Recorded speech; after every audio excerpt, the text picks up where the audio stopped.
The first move of the Jason Hernandez general manager era for Toronto FC has occurred, and it is a very newsworthy move for all the wrong reasons. Franco Ibarra, a 22-year-old Argentinian central midfielder, has been loaned to Toronto FC from Atlanta United for the remainder of the 2023 season. Now, there are a lot of reasons as to why this deal is occurring. Basically, the quick version is MLS has a roster rule called U22 initiative slots, and basically it's like designated player light. You're allowed up to 3 U22 players that count as less towards the salary cap. And for the first half of the season, Atlanta United had 2 of them, one being Franco Ibarra. However, they have 2 players who this week were returning from loans who also meet the U22 initiative criteria, putting them up to 4 U22 initiative players, which can't happen. So one of them had to go,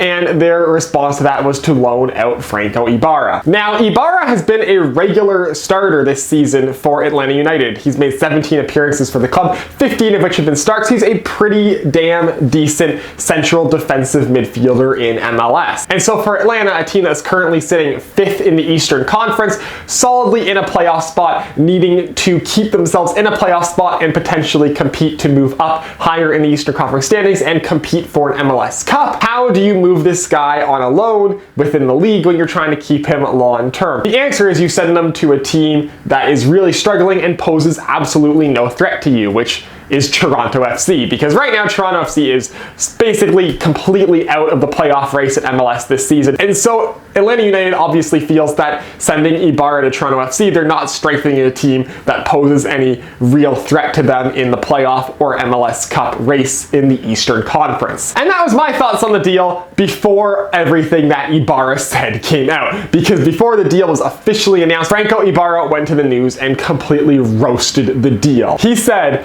"Don't send me to the worst team. I understand that this is business, but send me to another team." As well as, I reiterated that I wouldn't go to Toronto. It doesn't benefit me at all from a football standpoint. It's obvious where Toronto is at this moment versus Atlanta. Those make sense. Honestly, for the player, that makes sense. Toronto FC right now is not in a good spot in MLS. It's a feuding dressing room. There's complete uncertainty with the coach.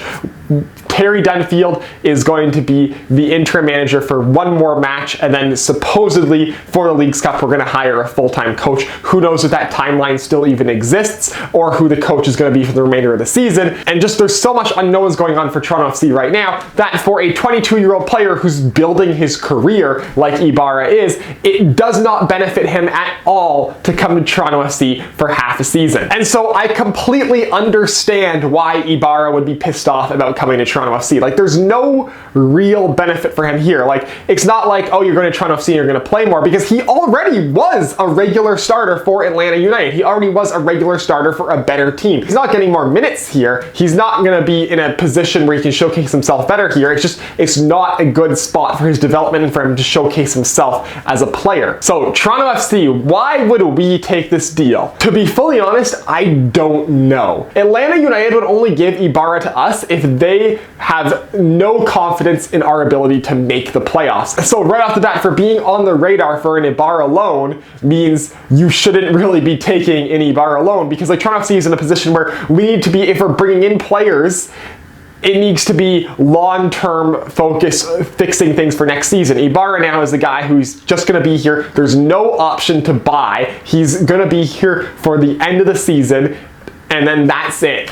And we're paying for him. Like, we're paying $50,000 in general allocation money for this, which, like, yes, that's not a lot, but why are we paying Atlanta United to do them a favor of basically holding this guy until the end of the season, so then they can bring him back and continue having him play for them once they are overloaded in U22 initiative player spots, and when he doesn't take up a U22 initiative player spot next season when he's 23. Because we haven't turned around the roster quick enough with the opening of the transfer window to be competitive in the Leagues Cup of what we got. We only have 10 games left after the Leagues Cup. Even if we do massive transfers in the remainder of this transfer window, even if we bring in a higher level coach, with only 10 games left in the season, with how far out of a playoff spot Toronto FC is, there's no room for error. So it doesn't make sense to pay to bring him in. Like, yes, Ibarra makes the team better right now on paper, but the team sucks so much that the little bit better that Ibarra makes us doesn't really matter. And to top it all off, you have a guy who is vocally upset about coming here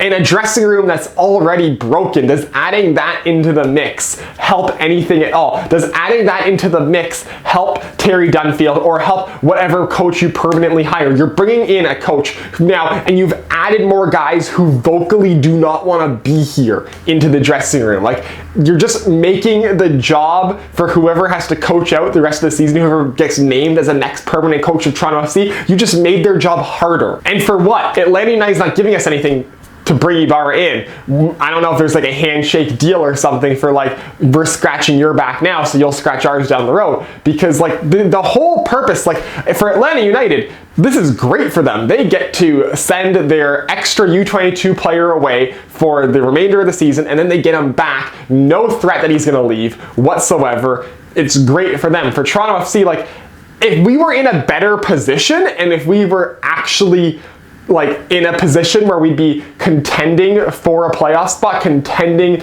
to be a force in the playoffs, then this is a steal of a deal. But we're not doing that. We're a complete mess of a team, and we've just brought in a guy who's already complaining before the deal was even official that he was being sent here. This whole Toronto FC season has just been one mess after another. Now we can't even bring a player in. It's new player coming in is also just a complete mess. Nothing against Ibarra. I understand exactly why he's upset. I understand exactly why he had to get sent here. And like, for him, this sucks. And for Toronto FC, you need all the help you can get. But with Ibarra, like, do you think he's really going to be giving 100% out there for Toronto FC every single game? He's not going to go risk injury in the last 10 games of the season for Toronto FC. His career matters more when he goes back to Atlanta United after this. What happens now with Toronto FC is basically inconsequential for him in his career. If he comes to Toronto FC, gets injured, and puts himself in a position where he's missing the beginning of next season because he got hurt playing for Toronto FC,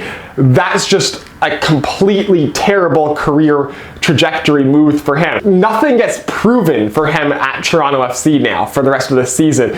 Atlanta United was this place to prove himself, and going back at the beginning of next season, Atlanta United's a better place to prove himself. So he's not going to be playing at 100% to elevate Toronto FC's level. He's probably going to be playing like the way the rest of the team is playing, which is lifeless right now. So yes, we've got a player. I wouldn't spend too much time remembering his name. He's going to be gone by the end of the season, and it's not like anything of consequence is going to happen for Toronto FC for the remainder of this year anyways. So that is for this video. As always, if you'd like to hit like, if you want to see more of my stuff, hit subscribe, follow me on Twitter, link is down below in the description, and I will see you next time.